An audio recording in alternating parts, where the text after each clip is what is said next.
Alors aujourd'hui, j'avais à cœur de partager un message sur cette thématique de Noël. La Bible nous dit dans Matthieu 4,16 que le peuple qui vivait dans les ténèbres a vu briller une grande lumière. Et sur ceux qui habitaient dans le pays sur lequel planait l'ombre de la mort, une lumière s'est levée. De quelle lumière est-ce qu'on parle? De Jésus-Christ, OK? Le premier jour de la création, qu'est-ce que Dieu a fait? C'est qu'il a appelé la lumière sur la terre, sur cette terre qui était ténèbres. Et Jésus, qui représente le premier-né de la création, parce qu'il est venu comme étant 100% Dieu, mais aussi 100% homme. Et la Bible nous dit qu'il est le premier-né de la création, qu'il est l'image du Dieu invisible et il est aussi l'incarnation de cette lumière que Dieu a appelée un jour sur la terre. La Bible va nous dire que Jésus a dit « Je suis la lumière du monde. Celui qui me suit ne marchera pas dans les ténèbres, mais il aura la lumière de la vie. » Qui veut cette lumière pour sa vie? Moi, personnellement, c'est un des premiers versets qui m'a frappée lorsque j'ai rencontré Jésus. Pourquoi? Parce que je vivais dans les ténèbres. J'étais sous l'emprise des ténèbres. Il y a des choses que je ne contrôlais pas, que je ne maîtrisais pas. Puis, il y a beaucoup de choses qui me limitaient. J'avais du mal à être bien en présence des gens. Et ça, c'est parce qu'il y avait des ténèbres qui étaient sur ma vie. Mais lorsque j'ai rencontré Christ, la lumière, cette lumière-là, elle est venue au centre de ma vie. Et il a commencé à éclairer, il a commencé à séparer qu'est-ce qui était ténèbres. Et c'est là que j'ai vu que sa lumière, elle est bonne. Il y a quelque chose de bon avec Jésus. Et c'est là que j'ai continué de poursuivre cette lumière. J'ai continué de poursuivre Christ. Et il a continué de faire cette œuvre transformatrice dans ma vie. Amen. Puis cette poursuite de sa lumière, ça me fait penser à l'histoire des mages dans la Bible. Ces mages qui sont venus lors de la naissance de Jésus pour adorer Jésus. C'est spécial parce que ces mages-là n'étaient pas des hommes juifs. C'était des astrologues de Babylone. Donc aujourd'hui, on pourrait dire que c'était des gens dans le Nouvel Âge. Mais ces hommes-là, Dieu voyait leur cœur. Il voyait les quêtes de leur cœur. Et ces hommes-là, alors qu'ils étudiaient les astres, on ne sait pas s'ils avaient déjà entendu parler des prophéties sur la naissance du Messie. Mais qu'est-ce qu'ils ont vu à un moment donné? C'est qu'il y avait une étoile, pas comme les autres dans le ciel, une grosse étoile. Et ils savaient que cette étoile annonçait la naissance de Jésus-Christ, du Messie, de l'envoyé de Dieu pour sauver l'humanité. Puis, ces hommes-là ne se sont pas contentés de seulement voir la belle étoile dans le ciel. Ils ont dit, attends, on veut aller l'adorer. On veut la suivre jusqu'à temps qu'on va pouvoir contempler ce roi-là qui vient de naître.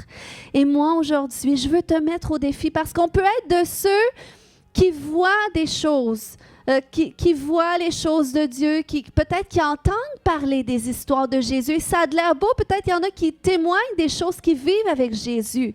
Mais on peut seulement être de ceux qui voient le Seigneur passer comme ça, comme une étoile filante. Mais on peut être de ceux aussi qui font comme les mages, qui disent, ben c'est bien beau, qu'est-ce que tu me partages?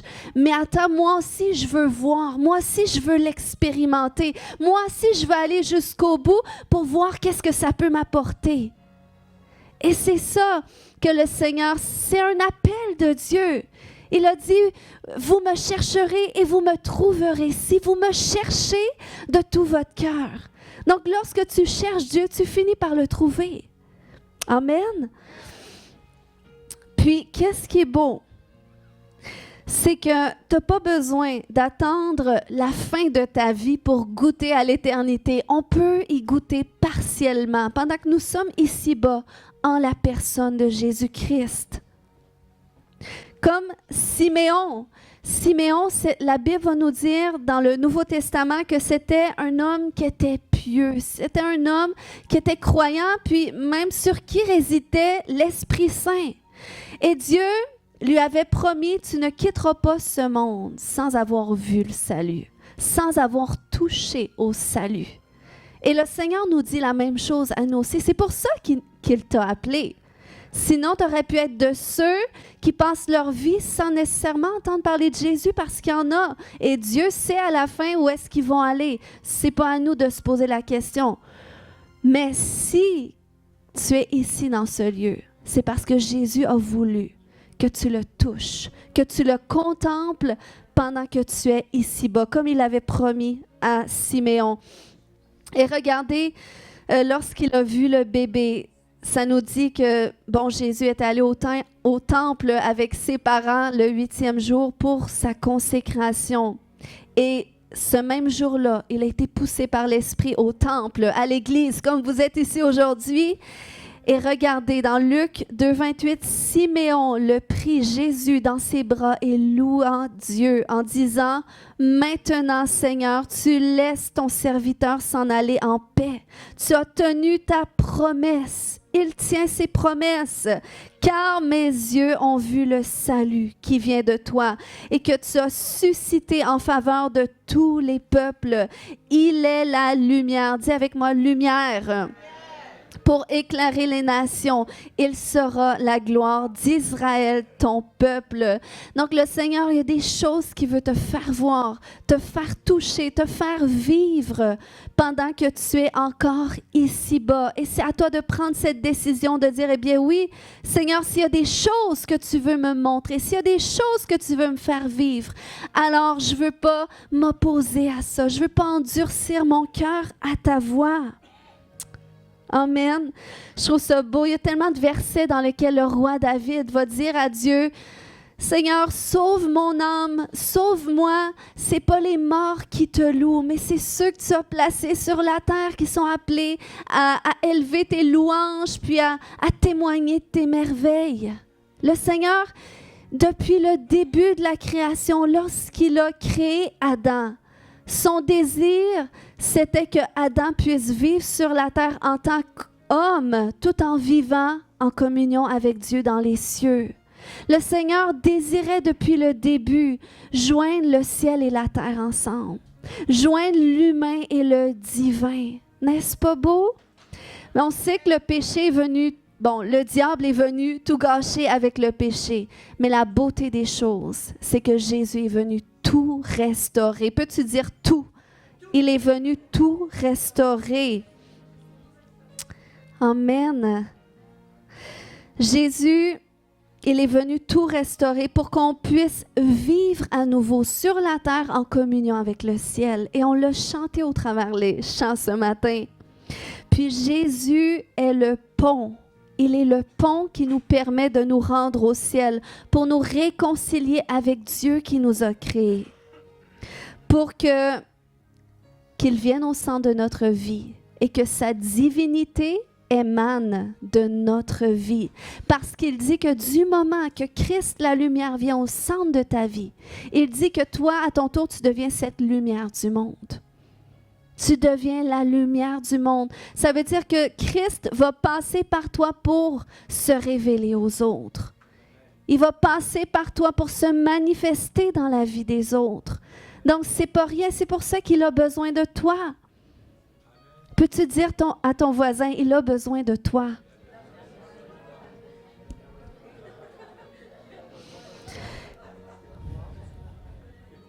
Et je termine avec ça ce matin.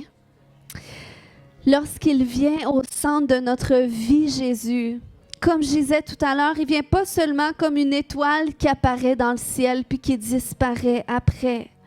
Ou il ne vient pas comme un bébé qui illumine dans une crèche ou une belle statue sur une croix. Non.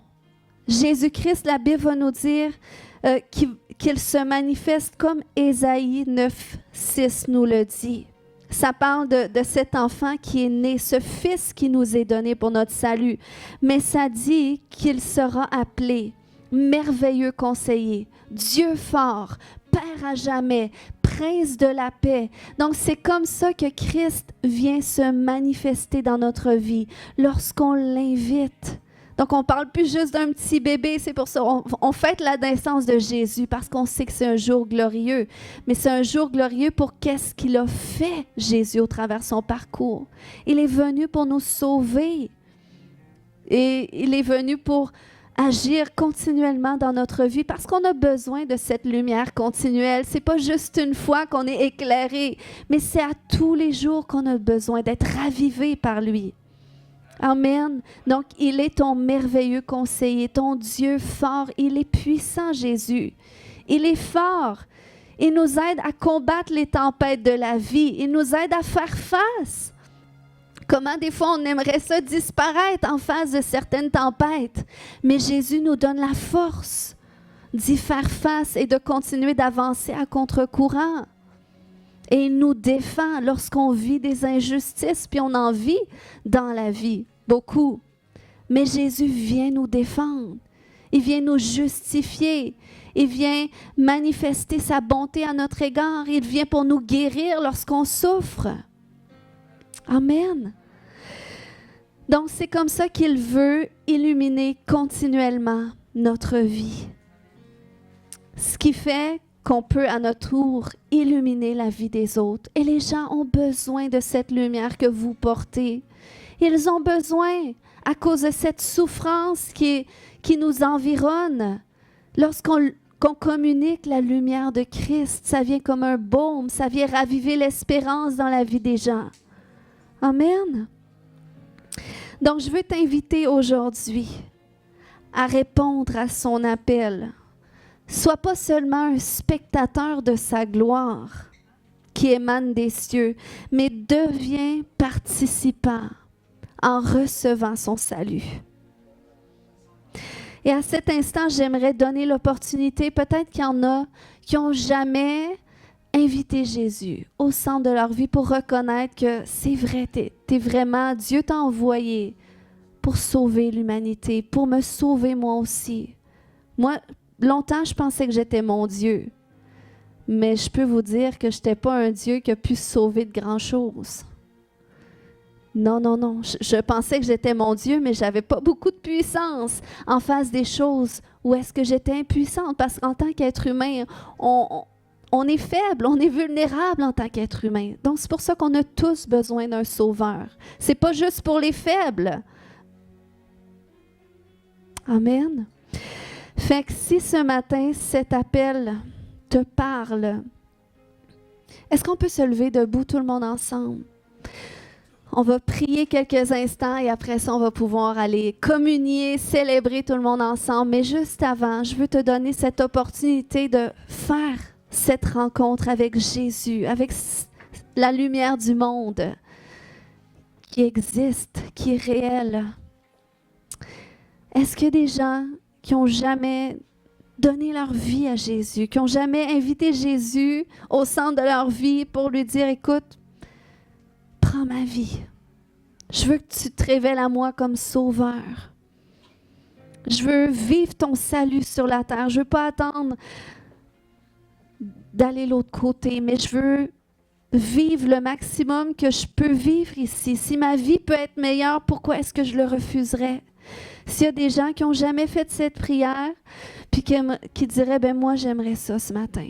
Tu peux lever la main là où est-ce que tu es, puis on va prier. Tout le monde, vous pouvez fermer les yeux, comme ça tout le monde se sent à l'aise. Parce que ça prend du courage de dire, ben moi, je veux faire ce pas-là. Si ce matin tu dis, je veux faire ce pas-là, lève la main, puis on va prier ensemble. Discrètement, on va prier tout le monde en même temps, comme ça chaque personne peut se sentir à l'aise.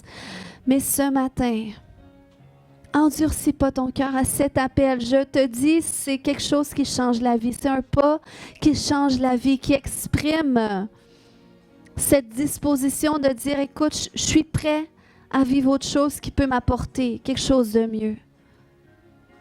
Si ce matin tu dis, ben moi j'aimerais ça faire ce pas, j'aimerais donner ma vie à Jésus, tu peux lever ta main. Alléluia, merci Jésus. Merci Jésus. C'est par la foi qu'on répond à son appel. On peut la faire tout le monde ensemble, comme ça même ceux qui réécoutent à l'écran. On peut dire, Seigneur Jésus, je reconnais que tu es la lumière du monde. Tu es le sauveur que Dieu a envoyé pour l'humanité et pour moi-même.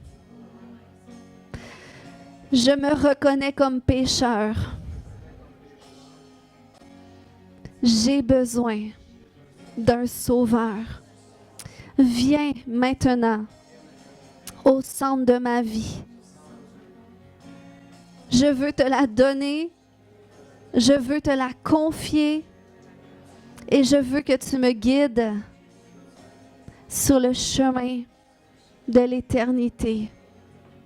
Amen. Alléluia. Merci Jésus.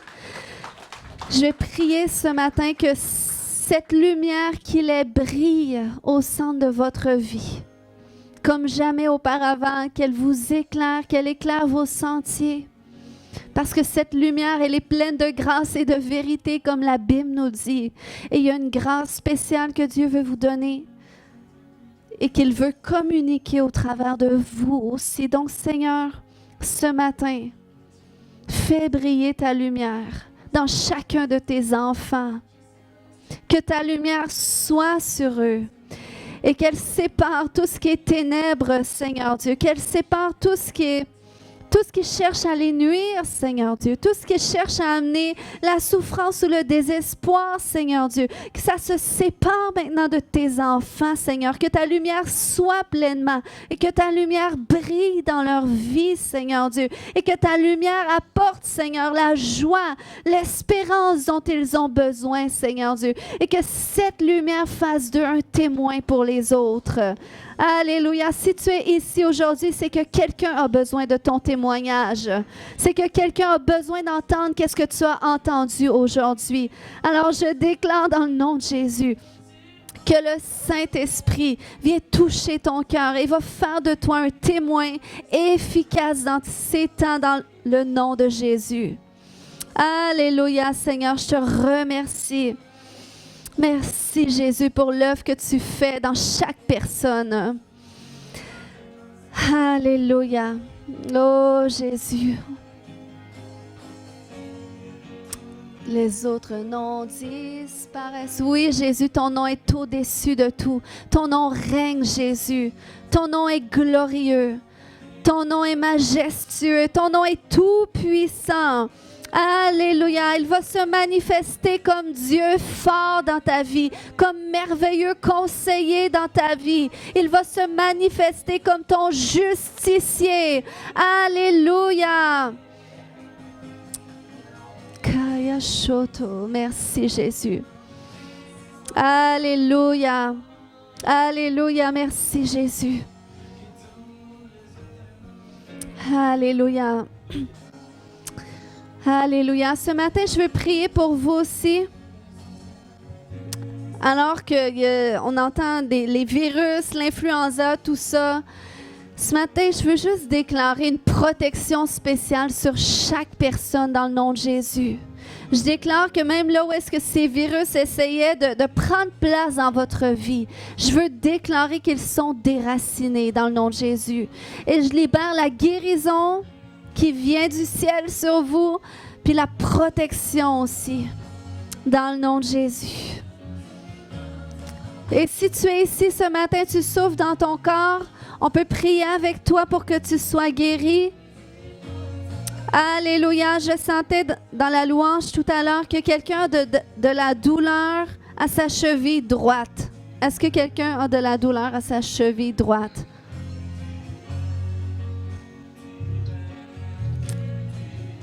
Si ce matin tu souffres dans ton corps, le roi des rois veut te guérir.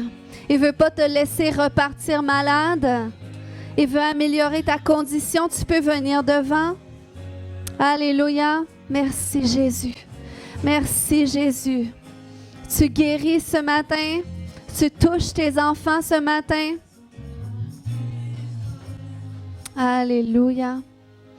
Si c'est quelqu'un qui nous écoute, qui a une douleur à la cheville droite, dans le nom de Jésus, sois visité maintenant par le Roi des rois, par le Seigneur des seigneurs. Je déclare qu'il enlève ta douleur maintenant et que la guérison prend place au nom de Jésus. Alléluia. Est-ce qu'on peut acclamer le Seigneur pour ses bontés?